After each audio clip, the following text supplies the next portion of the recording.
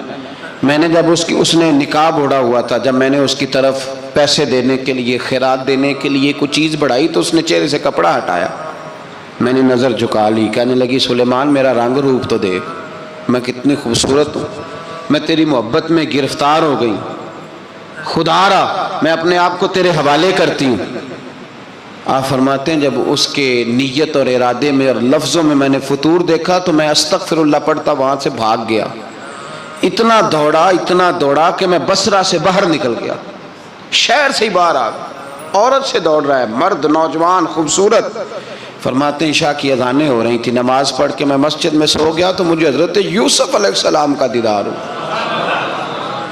جناب یوسف کہتے ہیں میں حضور کا غلام اور غلاموں کا غلام اور صدیوں بعد کا غلام، تو جناب یوسف علیہ السلام میری خواب میں آئے اور کہنے لگے اٹھ جوان، میرے سینے سے لگ، یار تو نے تو نبی پاک کا امتی ہو کے وہ کام کیا ہے جو میں نے نبی ہو کے کیا تھا۔ اب کام حضرت یوسف والا کیا تھا نا، تو صدیوں اور سالوں اور مہینوں کا فاصلہ بن سکا، تو وہ آ گئے۔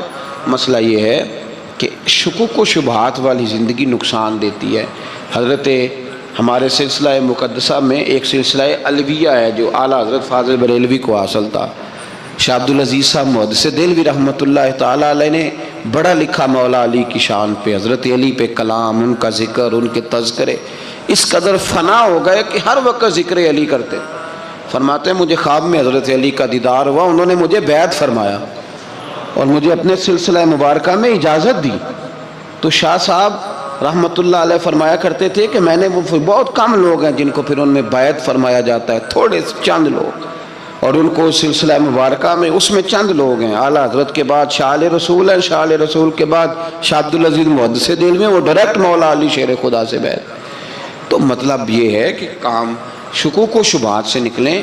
قرآن نے کہا لا ریب فی، قرآن میں شک البتہ وَإِن كُنتُمْ فِي رَيْبٍ مِّمَّا نَزَّلْنَا عَلَىٰ عَبْدِنَا، بندے کچھ شک کرتے ہیں، اگر انہیں شک ہو تو وہ اس طرح کریں کہ فَأْتُوا بِسُورَةٍ مِّن مِّثْلِهِ، پھر اس کی مثل ایک صورت لے کے آئیں، اور وَادْعُوا شُهَدَاءَكُم مِّن دُونِ اللَّهِ إِن كُنتُمْ صَادِقِينَ، سارے بے شک اپنے حمایتی بلا لیں اگر وہ سچیں۔ شک والی دنیا سے باہر نکل آئیں، حقیقت والی دنیا کو قبول کریں۔ شکوک و شبہات کا ازالہ نہیں ہوتا، شک دوسرے شک کو جنم دیتا ہے، نقص دوسرے نقص کو جنم دیتا ہے، غلطی دوسری غلطی کو جنم دیتی ہے۔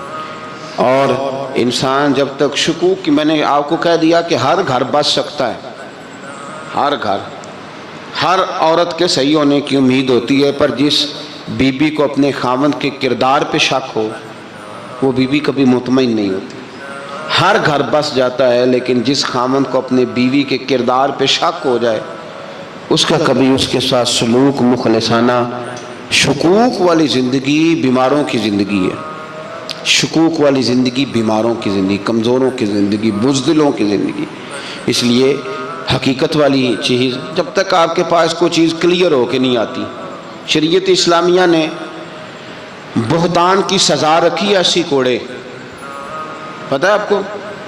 جس نے ایسے ہی بہتان لگا دیا، دلیل ہی کوئی نہیں، ایسے ہی کہہ دیا کہ جی وہ مجھے شک ہے جی انہوں نے ایسے کیا ہے، فرمایا اسے کوڑے مارو۔ شک کی بنیاد پر بہتان ترازی کرتا ہے، کوڑے کی سزا رکھی، 80 کوڑے مارو اس ظالم۔ یہ شک کر رہا ہے اس کو، جب اس کے پاس دلیل ہی کوئی نہیں۔ یہاں بڑے بندے ہیں بات کر دیتے ہیں، کہتے ہیں جی وہ ایسا ہوا ہوگا، میں نے ایسا دیکھا تھا، ہوگا، کیا تھا، ممکن ہے۔ تو یہ شکوک ہے۔ اس شکوک، یہ سامنے والے کا کچھ بھی نہیں بگڑتا، اس بیچارے کا کیا بگڑنا ہے۔ یاد رکھیں، بڑی خوبصورت بات یہاں حضرت عبداللہ ابن مسعود کی، آپ فرمایا کرتے تھے جب کسی بندے پر بندے شک کرتے ہیں اور ناجائز شک کرتے ہیں، اللہ اس کی عزتوں میں اضافہ فرما دیتا ہے، اللہ اسے شانیں عطا کرتا ہے۔ اپنی زندگی کو بیماریوں سے نکالنے، یہ روحانی بیماری ہے شک، اس سے باہر آنا ہے۔ یہ ظلم ہے، اولیاء پہ بھی شک، صوفیاء پہ بھی شک، علماء پہ بھی شک، ہر بندے پہ شک، کوئی صحیح نہیں، سارے غلط، میں اکیلا صحیح۔ اس شک سے باہر آ جائیں، یہ نفسیاتی مریض بنا دے گا، بے سکون کرے گا، بے قرار کرے گا۔ جس ترتیب سے ہم مسکراتے ہیں، جس ترتیب سے ہم روتے ہیں، جس ترتیب سے ہم کسی بات کا اظہار تشکر کرتے ہیں، خدا ان باتوں سے پاک ہے۔ اب بہت ساری حدیثوں میں آیا کہ وہ مسکراتا ہے، تو کیا مطلب ہے مسکرانے کا؟ تو علماء تفسیر نے لکھا ہے مسکرانے کا مطلب یہ ہے کہ وہ بڑا ہی راضی ہوتا ہے اپنے بندے سے، بڑا راضی ہوتا ہے، یہ مطلب ہے۔ ایک تو مسکرانے کا مطلب یہ کہ وہ بڑا راضی ہو گیا، بڑا راضی ہو گیا، وہ مسکرا دیا اپنے بندے پہ۔ اور ایک اس کا معنی خود نبی پاک صلی اللہ تعالی علیہ وسلم نے بیان فرمایا، مسند امام احمد بن حنبل میں حدیث ہے، حضور سید عالم علیہ السلام سے صحابہ نے پوچھا یا رسول اللہ شہید تو بڑے لوگ ہوتے ہیں، شہیدوں میں افضل کون ہے؟ تو اللہ کے حبیب علیہ السلام فرمانے لگے وہ والا بندہ جو ڈٹ گیا تھا کافروں کے مقابلے میں، وہ ہلا نہیں، پوری طرح ڈٹ کے جو لڑا وہ شہداء میں افضل ہے۔ حضور فرماتے ہیں وہ جنت کے بالا خانوں میں سیر کرے گا اور رب اسے دیکھ کے مسکرائے گا، رب اسے دیکھ کے مسکرائے گا، اللہ تعالیٰ مسکراتا ہے اسے دیکھ کے۔ اور اگلے جملے میں حضور نے وضاحت کر دی، فرمایا جب رب دنیا میں کسی پر مسکراتا ہے نا، تو اس کا معنی یہ ہے کہ قیامت میں پھر اللہ اسے حساب کوئی نہیں لے گا۔ جس پر اللہ دنیا میں مسکرا دیا اس سے کوئی حساب، تو وہ کام ڈھونڈنے چاہیے نا جس سے اللہ مسکرائے۔ ویسے کبھی ہم ایسا کرتے ہیں کہ نہیں کہ کسی کو راضی کیا جائے؟ یہ کام ہم کرتے ہیں کہ ہماری کمپنی کا جو سربراہ ہے وہ ہم سے راضی رہے، جس ادارے میں ہم پڑھاتے ہیں اس ادارے کا بڑا ہم سے راضی رہے، یہ کرتے ہیں ہم، اس کے لیے کچھ نہ کچھ ہیلے بہانے ہم کرتے ہیں۔ برادری، قبیلہ، علاقہ، بستی، لوگ کسی طریقے سے ہمارے ساتھ مطمئن رہیں، کرتے ہیں نا یہ سارے کام۔ اس میں تھوڑی مشکل بھی ہمیں آتی ہے لیکن کرتے ہیں، کیا کریں۔ گھر میں بھی کئی دفعہ ایسا ماحول بنانا پڑتا ہے۔ چلیں ایک اور میٹھی مثال دیتے ہیں، زیادہ سمجھ میں آئے گی۔ چھوٹا بچہ خوش رہے، آپ اس کے لیے محنت نہیں کرتے، وہ چھوٹا ہے اس کو خوش کرنا فرض ہے ابا پہ، لیکن وہ کہتا ہے کہ میں نے موٹر سائیکل لینا ہے، چھوٹا ہے چلا ہی نہیں پائے گا، تو ابا پھر اسے راضی کرتا ہے، کہتا ہے بیٹے چھوٹا سائیکل لے لے، چل میں تجھے اڑانے والا جہاز لے دیتا ہوں۔ مقصود کیا ہے کہ اس کو ناراض نہیں کرنا، یہ روئے نہ، اس کا دل نہ ٹوٹے۔ ہو یارو سنو نا میں کیا کہہ رہا ہوں، اگر چھوٹے بچے کے لیے وہ چیزیں ڈھونڈتے ہو، میرے ابا جی نا اپنے نواسے کے لیے کھلونا لے کے آئے تو بچہ بڑا ہی کھیلا، تو ابا جی کہنے لگے لو پیسے پورے ہو گئے میرے، بچے کو پسند بڑا ہے نا، پیسے پورے کر چھڑے نے، دیکھو نا جی کتنا اس کو راضی ہوا ہے۔ تو انسان کیا کرتا ہے کہ کوشش کرتا ہے، چھوٹا بچہ بھی ناراض نہ ہو تو وہ چیزیں وہ ڈھونڈتا ہے کہ اس کو کیا پسند ہے، چاکلیٹ لے جاؤں، فلاں چیز لے جاؤں، آئس کریم لے جاؤں۔ تو ایک بچے کے لیے، گھر کے لیے، سربراہ کے لیے اتنی محنت کرتے ہو، تو وہ کام بھی ہمیں ڈھونڈ کے تلاش کرنے چاہیے نا جس سے رب راضی ہوتا ہے، اللہ راضی ہوتا ہے۔ بتاؤں وہ کون کون سے کام ہیں؟ نبی کریم صلی اللہ تعالی علیہ وسلم نے ارشاد فرمایا 3 لوگ ہیں جنہیں دیکھ کے رب مسکراتا ہے۔ یا رسول اللہ صلی اللہ علیہ وسلم وہ کون کون سے؟ تو محبوب فرمانے لگے ایک وہ بندہ ساری مخلوق سوئی ہے، آدھی رات ہے، رات کا پچھلا پہر ہے، اس نے اٹھ کے وضو کر لیا، مصلی پہ کھڑا ہو گیا خدا کی یاد میں، فرمایا اسے دیکھ کے رب مسکراتا ہے جو اس کی شان کے لائق ہے، مسکراتا ہے اللہ۔ یہ تو سونے کا ٹائم تھا، یہ تو گہری نیند آنے کا وقت تھا، رات کا پچھلا پہر، رات پوے تے بے درداں نو نیند پیاری آوے، تے درد منداں نو یاد سجن دی ستیاں بھی آن جگاوے، اور ساون کی کالی راتوں میں جب بوندا باندی ہوتی ہے، وہ راتوں کو اٹھ اٹھ روتے ہیں جب خلقت ساری سوتی ہے۔ اللہ مسکراتا ہے۔ اور سننا میرے بھائی، میرے نبی پاک صلی اللہ تعالیٰ علیہ وسلم فرماتے ہیں جب مسلمان نماز کے لیے صفیں بناتے ہیں نا، ترتیب لگ رہی ہوتی ہے، اب اللہ کی بارگاہ میں کھڑے ہوں گے، قیام کریں گے، رکوع کریں گے، سجود کریں گے، فرمایا جب مومن صفیں بناتے ہیں تو رب دیکھ کے مسکراتا ہے، مسکراتا ہے۔ کمال ہو گئے عروج بندگی کا، جب بندے کو دیکھ کے رب مسکرائے۔ خدا بندے سے خود پوچھے بتا تیری رضا کیا ہے، مسکراتا ہے۔ اور میرے نبی پاک علیہ السلام فرماتے ہیں جب مجاہد جہاد کے لیے صفیں سیدھی کرتے ہیں، آج تو یہ رب کے نام پہ مرنے ہی آ گئے، یہ صفوں میں کھڑے ہوں گے، ترتیب سے لڑیں گے، ترتیب سے گلا کاٹیں گے کافروں کا یا شہادت لیں گے۔ فرمایا جب جہاد کے لوگ صفیں بناتے ہیں تو رب انہیں دیکھ کے مسکراتا ہے۔ کتنے نصیبوں والا وہ بندہ ہے جسے دیکھ کے مسکرا دیا۔ او یار، کبھی تیرا بیٹا تیرے سامنے مسکرائے نا چھوٹا تو تیرا دل باغ باغ ہو جاتا ہے۔ تیری ماں بیمار کسی ایک دن صحیح طرح ہنس پڑے تو طبیعت خوش ہو جاتی۔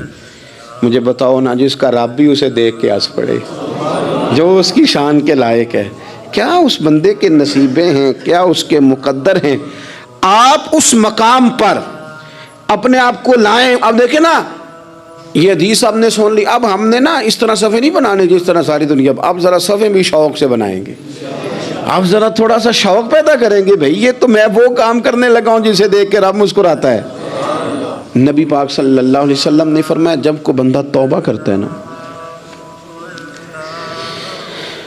ہم توبہ کا رٹا لگاتے ہیں، یا اللہ میری توبہ، یا اللہ۔ اور توبہ کا تو مطلب یہ ہے کہ پچھلے گناہوں سے پکی توبہ، آج کے بعد یہ غلطی نہ کرنے کا پکا وعدہ۔ تو نے ساری شب برات رو کے گزاری ہے، بتا سویرے جھوٹ جوڑنے کا ارادہ ہے تیرا؟ آج کے بعد رشوت تو نہیں نہ لے گا، ملاوٹ تو نہیں نہ کرے گا، یہ توبہ ہے۔ اور اگر سارے کام اسی طرح کرنے تو پھر یہ توبہ کا رٹا ہے، جتنا مرضی لگاؤ۔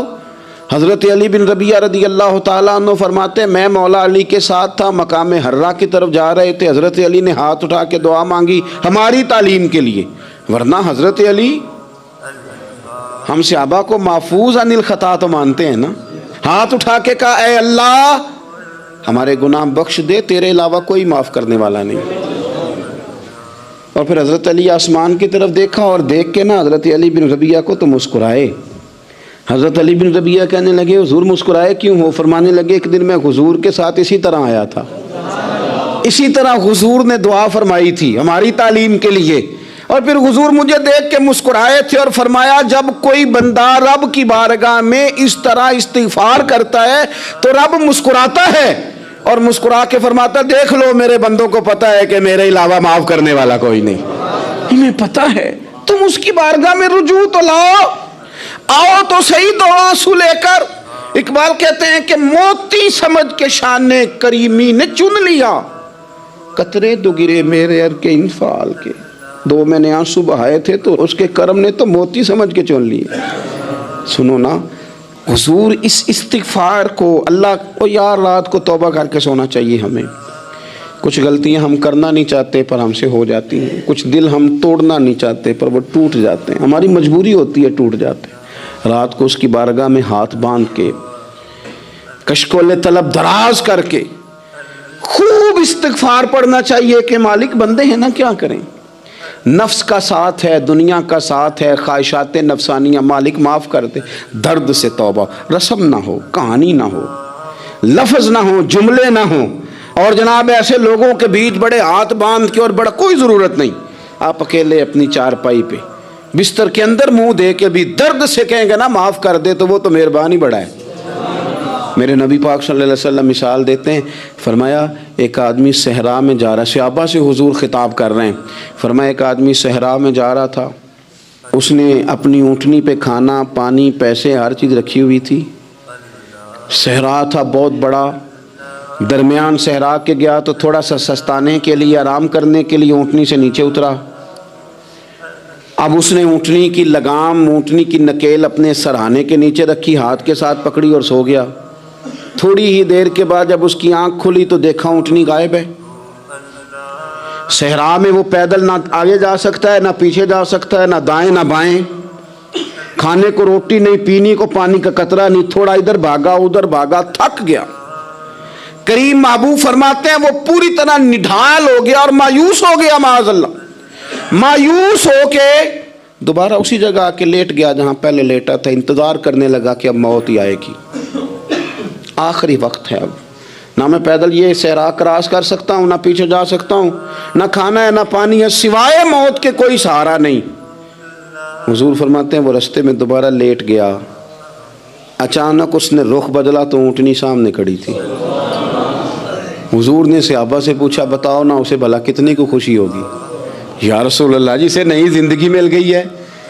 آپ دیکھیں نا سارے ڈاکٹروں نے کہہ دیا کہ اس کے تو گردے معدہ جگر ہر چیز ختم ہے، گھر لے جاؤ خدمت کرو، ہر طرف پریشانی ہے۔ وہ بندہ بھی سمجھ گیا ہے کہ آخری وقت آ گیا، کل جاؤں پرسوں جاؤں، تیاری ہو گئی، سب لوگ آ گئے، باہر والے بھی آ گئے، یہ ماحول ایک عجیب رنگ اختیار کر گیا۔ اچانک ایک ڈاکٹر نے آ کے کہا نہیں نہیں غلطی لگ گئی تھی۔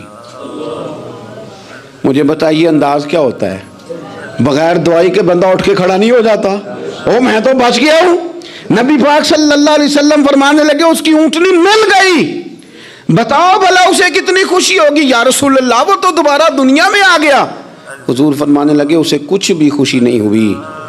جب کوئی رب کا گناہ گار بندہ آ کے توبہ کرتا ہے، رب کو اس سے کئی گنا زیادہ خوشی ہوتی ہے۔ میرا بندہ آ گیا ہے، میرا بندہ آ گیا ہے، میرے گھر آ گیا۔ اس نے آنسو بہائے ہیں، اس نے کہا اللہ میں تیرا ہی ہوں، تیرا ہی رزق کھاتا ہوں، تیری ہی زمین پہ رہتا ہوں، تیرے نام سے میری سانسیں چلتی ہیں۔ وہ آ گیا۔ فرمایا اس اونٹنی والے سے زیادہ رب کو خوشی ہوتی ہے جب گناہ گار آ کے توبہ کرتا ہے۔ گناہ گاروں کے آنسو اس کی بارگاہ میں بڑے مقبول ہیں، لیکن ہم رسم ادا کرتے ہیں، توبہ نہیں کرتے۔ ہم اپنے آپ کے ساتھ دھوکہ کرتے ہیں، جھوٹ بولتے ہیں۔ ہم بندہ کوئی ناراض ہو جائے تو ہمیں کو نہیں نیند آتی، اس کے گھر چلے جاتے ہیں۔ ہم اپنے سارے رشتوں کو تعلقات کو مینٹین کر کے رکھنے کے عادی ہیں۔ ہمیں پتہ ہے کہ وہاں میں نہیں جا سکا تو بیٹا بھیجتا ہوں، فلاں شادی پہ میں نہیں جا سکا تو بھتیجا بھیجتا ہوں، بھائی بھیجتا ہوں۔ ہر تعلق کا ہم نے خیال رکھا کوئی روٹھ نہ جائے، لیکن کمال ہے نا یہ نہیں سوچا کہ اگر رب روٹھ گیا تو جب وہ روٹھ جائے نا تو سارے رشتے بھی بندے کے پاس موجود ہوں تو کوئی کارآمد نہیں ہوتا، پھر کروڑوں روپیہ جیب میں ہوں تو ڈاکٹروں کی دوائیاں اثر نہیں کرتی۔ وہ روٹھ جائے تو پھر انسان اس طرح سے پھسلتا ہے کہ بڑے بڑے اس کے پاس دروازے ہوتے ہیں پر کسی جگہ اس کا ہاتھ نہیں لگتا۔ خدا را خیال کریں، دنیا روٹتی ہے تو روٹھ جائے، رب رسول ناراض نہ ہونے پائیں، اس کا خیال کریں۔ حضور فرماتے ہیں وہ مسکراتا ہے، اسے خوشی ہوتی ہے جب کوئی اس کا بندہ اس کی طرف رجوع کرتا ہے۔ میرے عزیزو، رسول پاک صلی اللہ تعالی علیہ وسلم نے ان لوگوں کے تذکرے کیے جنہیں دیکھ کے رب مسکراتا ہے۔ ہم نا گناہ گاروں پر بھی فتویٰ دینے میں جلدی کرتے ہیں اور نیکی پر بشارت دینے میں بھی جلدی کرتے ہیں، حالانکہ یہ ہماری ذمہ داری نہیں۔ پتہ نہیں اللہ تعالیٰ کس کو کب توفیق توبہ دے کے اپنے قریب کر لے، لیکن بڑی جلدی ہے، بڑی جلدی فتویٰ دینے میں۔ اور یہ فتویٰ اب صرف مفتیوں کا نہیں رہ گیا، یہ میری طرح کے آپ کی طرح کے ڈھیروں لوگ ہیں جنہوں نے جیب میں فتوے ڈالے ہوئے ہیں۔ بھئی آپ نے کیوں ذمہ داری لے لی ہے جنت میں داخل کرنے کی اور نکالنے کی؟ یہ تو میرے رب کریم کا کرم ہے، وہ جس کو چاہے جب چاہے جتنا چاہے عطا کرے۔ لیکن کچھ لوگ نا بڑے پکے ہو گئے ہیں کہ شاید جو میں سوچ رہا ہوں وہی درست ہے۔ کبھی کبھی کچھ چیزیں عجیب بھی ہوتی ہیں، لہذا خدا کی رحمت پر بھروسہ کر کے بات کرنی چاہیے، اپنی مرضی کے فتوے نہیں داغنے چاہیے۔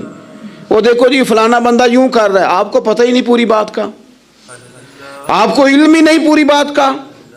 حضرت بہاءاللہ نقشبند بخاری رحمۃ اللہ علیہ فرماتے ہیں میں حج کرنے گیا تو وہاں میں نے ایک آدمی کو کروڑوں کا کاروبار کرتے دیکھا تو میرے دل میں خیال ہے یہاں بھی اللہ اللہ کرنی چاہیے تھی، دنیا داری کر رہا ہے۔ لیکن فرماتے ہیں حج سے فارغ ہوئے تو میں نے دیکھا وہی بندہ سارا کچھ رب کی بارگاہ میں خیرات کر رہا ہے، اور سینکڑوں غریب حاجی ہیں جن کو پورے خرچے دے رہا ہے۔ تو میں نے وہیں اپنی سوچ سے توبہ کی کہ میں کہاں تھا، بڑی جلدی کھڑے نہ ہو جائیں. حضرت حسن بصری رحمۃ اللہ تعالیٰ علیہ ارشاد فرماتے ہیں کہ میں دریا کے کنارے گیا تو وہاں میں نے ایک شخص کو دیکھا، وہ اپنی ایک خاتون کی گود میں سر رکھ کے بیٹھا اور قریب ایک بوتل بھی پڑی ہے. میرے دل میں معاذ اللہ خیال آیا کہ دیکھو کس انداز میں ایک عورت کے ساتھ یہ ہے اور پاس بوتل بھی پڑی ہے، جانے شراب ہے. کہتے میں سوچ ہی رہا تھا کہ اچانک ایک کشتی آ رہی تھی دریا میں. وہ ہچکو لے کھائے، کشتی میں 4-5 لوگ تھے، وہ دریا میں ڈوبنے لگے.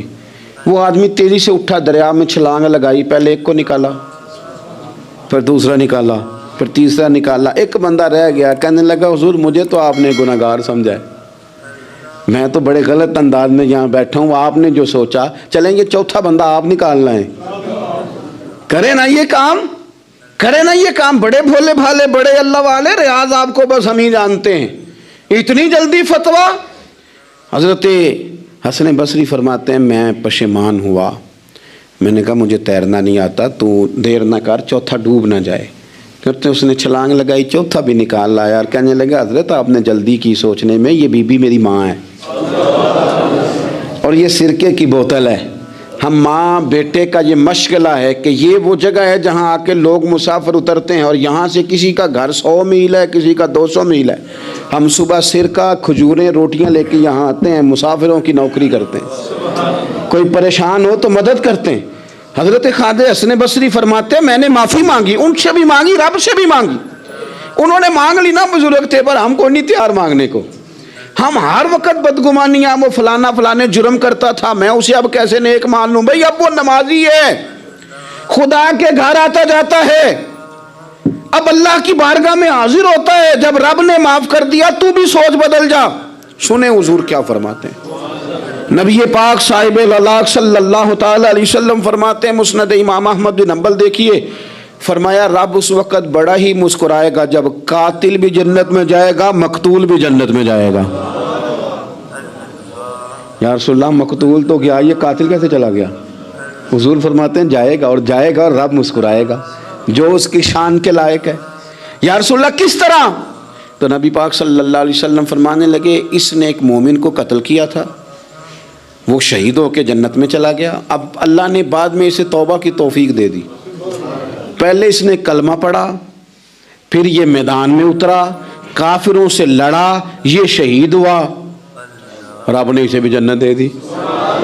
قاتل بھی جنت میں، مقتول بھی جنت میں. اور بات اتنی انوکھی ہے کہ رب دیکھ کے مسکرا رہا ہے جو اس کی شان کے لائق ہے.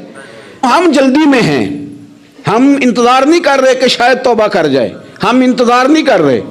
لیکن میرے عزیز اتنی جلدی نہ کریں. سوچوں کا صاف ہونا، ذہنوں کا پاک ہونا اور لوگوں کے بارے میں گمان کا اچھا ہونا. آپ کسی نفسیات کے ڈاکٹر کے پاس چلے جائیں، اسے کہیں ٹینشن بڑی ہے. میں ان کے مضامین پڑھتا رہتا ہوں، وہ سب سے پہلا سبق آپ کو یہ پڑھائیں گے کہ اچھا سوچا کریں. اچھا سوچنے سے بندہ تندرست رہتا ہے. کس سے بندہ تندرست رہتا ہے؟ ہیں جی واقعی. یعنی اس والے پڑوسی کے بارے میں بھی اچھا سوچنا ہے گھر میں، اس والے کے بارے میں بھی، چھوٹے بھائی کے بارے میں بھی اچھا سوچنا ہے اور بڑے کے بارے میں بھی اچھا ہی سوچنا ہے. یعنی اپنی برادری قبیلے کے بارے میں بھی اچھا سوچیں، جو قبیلے کا نہیں اس کے بارے میں بھی چلیں تھوڑا سا اچھا سوچ لیں. اپنے بارے میں تو اچھا سوچا ہے بڑا. میں کہتا ہوں کہ ہم اپنی غلطیوں سمیت اپنے آپ سے بڑا پیار کرتے ہیں اور دوسرے کی ایک غلطی نظر آ جائے تو ہمیں گھن آنے لگ جاتی ہے. آپ جلدی نہ کریں. مالک نے موقع دیا ہے بندوں کو، نہ وہ کسی کا رزق چھین رہا ہے، نہ سانسیں چھین رہا ہے، وہ اپنی زمین پہ چلنے بھی دے رہا ہے، رہنے بھی دے رہا ہے. تو جب اس نے موقع دیا ہے آپ بھی تھوڑا موقع دیں. اللہ بڑا کریم ہے، دروازے کھولے گا، اس کے بندے اس کی بارگاہ تک پہنچیں گے. بدگمانیاں اور پھر بدگمانیوں کا عروج اور اس لیول تک جا کے بات کر دینا ہے کہ جہاں سے خوف آئے کہ یار یہ بات نہیں کرنی چاہیے تھی. رسول کائنات سرور دو عالم صلی اللہ تعالی علیہ وسلم فرماتے ہیں کہ اللہ مسکراتا ہے. دیکھو ہمارے ہاں نا ایک اور بھی مسئلہ بن گیا. میں نے کچھ لوگوں کو نا پکا، میرے پیارے ہیں، محبت ہے مجھے، تو میں چونکہ آپ میری کلاس ہیں، میں مشاہداتی اور تجرباتی باتیں بھی کر لیتا ہوں، اسی کی روشنی میں کئی دفعہ گفتگو بھی تیار کرتا ہوں. کچھ لوگوں نے نا پکا ذہن بنا لیا یہ کہنے کا کہ ہاتھ بڑا تنگ ہے، پکا. آپ جس وقت پوچھ لیں ان کا ہاتھ اور بڑا ہی زیادہ تنگ ہے. آپ یقین کریں بہن کا جو خامند ہے وہ کہہ رہا ہے جا حصہ لے کے آ, تیرے بھائیوں کی کمائی تو نہیں تیرے ابا کی ہے, لے کے آ. وہ بیچاری اس کی منتیں کر رہی ہے, کہتی ہے اگر جاؤں گی نا تو وہ کہیں گے حصہ لے جا, آج کے بعد ہمارے گھر نہ آنا, میرا دروازہ نہ بند کرو, مہربانی کرو. اور بھائی سے بات کرتی ہے تو کہتا ہے ہاتھ ہی بڑا تنگ ہے, جب ٹھیک ہوگا تو دے دوں گا. نہ کریں یہ ظلم. ہمارے اپنے تڑپتے رہتے ہیں اور ہماری دولتیں اندر پڑی رہتی ہیں. ہمارے اپنے چھوٹی چھوٹی ضروریات کے لیے پریشان ہوتے ہیں, لیکن ہم بڑے بڑے بہانے ہیں ہمارے پاس, کہتے ہیں یہ نکما ہے, یہ نکھٹو ہے, یہ کام نہیں کرتا, اس میں فلانا ہے, بے فلانا ہے, بلہذا میں نے نہیں ساتھ چلنا. اظہار جب آپ کے اندر پیدا ہوتا ہے نا, اظہار جب کسی کے لیے آپ حساس ہوتے ہیں تو آپ کو بھی سرور حاصل ہوتا ہے. نہ کریں یہ کام کہ آپ کو اللہ نے وسعت دی اور ہر وقت آپ ہاتھ تانگ ہونے کا رونا رو رہے ہیں, ہر وقت آپ یہ کہہ رہے ہیں میں بڑی آزمائش میں ہوں, جب خدا نے آپ پہ نہیں ڈالی. تو اتنے جھوٹ بولنا صرف اس لیے کہ میرے پیسے بچ جائیں, صرف اس لیے کہانی سنانا کہ حالات میرے بڑے خراب ہیں کہ کوئی بندہ میرے سے کوئی تھوڑا بہت قرض نہ مانگ لے. سنو, نبی پاک صلی اللہ علیہ وسلم کے پاس مہمان آ گیا, بخاری مسلم ہے. حضور نے ازواج مطہرات کے گھروں میں پیغام بھیجا, کچھ چیز ہے ضیافت کے لیے؟ یا رسول اللہ کچھ بھی نہیں, یہ دو جہاں کے شاہ ہیں اور پاس کچھ رکھتے نہیں, دو جہاں کی نعمتیں ہیں ان کے خالی ہاتھ میں. یا رسول اللہ کوئی چیز بھی نہیں. حضور نے صحابہ کے مجمع پہ نظر ڈالی, یا رسول اللہ صلی اللہ علیہ وسلم حکم ہو. تو حضور فرمانے لگے تم میں سے کوئی بندہ ہے جو اسے گھر لے جائے روٹی کھلائے. ایک صحابی اٹھے فوراً, حضور میں لے کے جاتا ہوں کھانا کھلاتا ہوں. فرماتے ہیں میرے گھر میں صرف بچوں کا کھانا تھا, یہ نہیں کہ فریزر بھرا ہوا ہے نعمتوں سے, صرف بچوں کا کھانا. یہ نہیں کہ کسی کو دیکھ کے اپنی ہنڈیا پہ برتن دے لیا, صرف بچوں کا کھانا. کہتے ہیں گھر گیا, بیوی سے کہا کیا کیفیت ہے؟ کہنے لگی بچوں کی روٹی ہے. میں نے کہا بچے سلا دے, صبح ناشتہ کر لیں گے. تو کہنے لگی آپ کیا کھائیں گے؟ تو میں نے کہا نہ میں کھاؤں گا نہ تو کھائے گی, مہمان جو نبی پاک کا ہے. کہا اچھا, اب ذرا تجویز دیکھو میاں بیوی کی سوجھی آپس میں. کہتے ہیں کھانا لگا دینا, کیونکہ ایک آدھ بندے کا کھانا ہے. اپنی غربتوں کا ہر جگہ اظہار کرنا, رونا رونا. یہ دیکھو غربت کیسے چھپائی جا رہی. اس کو کہا نہیں کہ چل تو تھوڑا رحم کھا, تو آیا ہے تو تھوڑا رحم کھا, یہ نہیں کہا. کہا اٹھ کے نا تو کھانا رکھنا اور اٹھ کے نا چراغ ٹھیک کرنے کے بہانے بجھا دینا. ہم دنیا والوں کے سامنے کیوں اپنے دکھ بیان کریں؟ ہم جو کہیں گے رب رسول کی بارگاہ میں کہیں گے. تو نا چراغ ٹھیک کرنے کے بہانے. اہلیہ اٹھی, کھانا دینے کے بعد چراغ ٹھیک کرنے کے بہانے بجھا دیا. خامد بھی ہاتھ چلاتے رہے, بیوی کبھی برتن رکھتی کبھی اٹھاتی, پتہ چلے کہ کھانا کھا رہے ہیں, کھانا کھایا جا رہا ہے. کہتے ہیں مہمان پیٹ بھر کے کھانا کھا گیا. یہ کام ہوا رات کے اندھیرے میں, اس وقت ہوا جب چراغ بھی بند تھا, اس وقت ہوا جب کوئی دیکھنے والا نہیں تھا, کسی پڑوسی کو بھی خبر نہیں تھی. فرماتے ہیں صبح کے اجالے میں اس مہمان کو لے کے مسجد نبوی میں میں نے قدم رکھا تو نبی کریم نے فرمایا رات جو تم نے کام کیا ہے نا اسے دیکھ کے میرا رب بڑا مسکرایا ہے, اللہ بڑا مسکرایا ہے. اللہ تر دامنی پہ شیخ ہماری نہ جائیے, ہم دامن نہ چھوڑ دیں تو فرشتے وضو کریں. یہ شان ہے صحابہ کی. نبی کریم علیہ السلام نے فرمایا رب رات مسکرایا تیرا یہ انداز دیکھ کے, اور اس نے قرآن نازل کیا وَيُؤْثِرُونَ عَلَىٰ أَنفُسِهِمْ وَلَوْ كَانَ بِهِمْ خَصَاصَةٌ. کچھ لوگ وہ ہیں جنہیں بڑی بھی ضرورت ہو تو دوسروں پر اثار کر دیتے ہیں, قربانی دے دیتے ہیں. رب مسکرایا ہے, اندر پیسے رکھے ہوئے ہیں, اندر پیسے رکھے ہوئے ہیں. اور بہن آ کے منت کر رہی ہے کہ بھائی حالات بڑے خراب ہیں, تھوڑی سی مہربانی کر. تو کہتے ہیں بہن پردہ یہ بس, کیسے بتاؤں تجھے حالات, تجھے کیا بتاؤں, کام کتنی مشکل سے چلتا ہے, یہ پردہ یہ بس. بہرحال اگر تو نے کہا ہے نا 50,000 تو میں زیادہ نہیں کو 20 کو دے دوں گا تجھے, وہ بھی خاصی نیکی کر کے, وہ بھی بتا سکھا کے. رات اماں پہ علیحدہ سے احسان چڑھاؤں گا, ابا پہ علیحدہ سے چڑھاؤں گا کہ تمہاری بیٹی کے ساتھ تعاون کر رہا ہوں, سارے علاقے کو ویسے ہی بتاؤں گا. اور وہ غریبنی بیچاری 20,000 لے کے گھر گئی ہے, پہ سفارشیں کر رہی ہے کہ مہربانی کرو. میں نے ایسے بھی دیکھے ہیں جو پہلے بیوی کو پکڑاتے ہیں, تو دے, اس لیے کہ پھر وزیر اعظم تو ڈنڈا نکال لے گا تو بڑا مشکل ہو جائے گا پھر گھر میں رہنا. لہذا وہ یہ تو آگے لگ، یہ کیا لہجہ ہے آپ کا؟ یہ تو کسی کو بھی دیں تو چھپا کے دینے کا حکم ہے، کسی کو بھی دیں تو ہمیں حکم یہ ہے کہ سیدھے ہاتھ سے دینا ہے، الٹے کو خبر۔ اور یہ جو بالکل ہی اپنے، ان پر تو پردہ پوشی آپ کے لیے ویسے ہی ضرورت تھی۔ میرے عزیز، رب مسکراتا ہے، میرے نبی پاک علیہ السلام نے یہ اعمال ہمیں بتائے جن پر اللہ مسکراتا ہے، خوش ہوتا ہے۔ اور بعض لوگوں کو حضور نے نامینیٹ کیا، حضرت سعد بن معاذ رضی اللہ تعالیٰ عنہ عظیم صحابی تھے، یہ وہ خوبصورت صحابیاں جن کے جنازے کو کندھا میرے نبی پاک نے عطا فرمایا، حضور نے کندھا عطا فرمایا۔ کمال ہو گئی، نرخ بازار محبت کا انوکھا ہی ہو گیا، خود خریداروں میں شامل آ کے مولا ہو گیا۔ حضور نے کندھا دیا۔ حضرت سعد بن معاذ رضی اللہ تعالیٰ عنہ کا جب جنازہ اٹھا، ان کی والدہ رو پڑی، بڑے درد سے روئی، ماں تھی نا۔ ان کی آواز جب حضور تک گئی تو نبی پاک نے فرمایا آنسوؤں کو روک لے، آواز کو کم کر لے، تیرے بیٹے کی تو جب روح پرواز ہوئی ہے تو رب مسکرایا ہے، جس کے آنے پہ رب راضی ہو مسکرا دے جو اس کی شان کے لائق ہے۔ یہ تو وہ لوگ ہیں کہ جن کے جانے پر نا رب، وہ کسی نے کہا تھا کہ میرے مرنے پہ ہر سو شور مچ جائے گا، دیکھو گے میرے مرنے پہ ہر سو شور، تمہیں پتہ چل جائے گا جب ہم جائیں گے، میرے مرنے پہ ہر سو شور مچ جائے گا، دیکھو گے، اور کہنے الوداع سرکار خود تشریف لائیں گے۔ اور درویش کہنے لگے بعد مرندے مکھڑا میرا ہو جاوے جے تازہ، پھر سمجھ لینا محبوب میرے نے آن پڑے ہے جنازہ۔ اور عاشق کا جنازہ ہے، ذرا دھوم سے نکلے اور محبوب کی گلیوں سے ذرا گھوم کے نکلے۔ فرمایا کہ ان کے تو جانے پہ رب کریم، اور حضور نے ایک دعا بھی دی۔ حضرت طلحہ رضی اللہ تعالیٰ عنہ صحابی تھے، ان کا وصال ہو گیا تو حضور نے دعا بھی دی۔ فرمایا یا اللہ جب میرا طلحہ آئے نا تو اس سے مسکرا کے بات کرنا، یہ تجھ سے مسکرا کے بات کرے جو تیری شان کے لائق ہے۔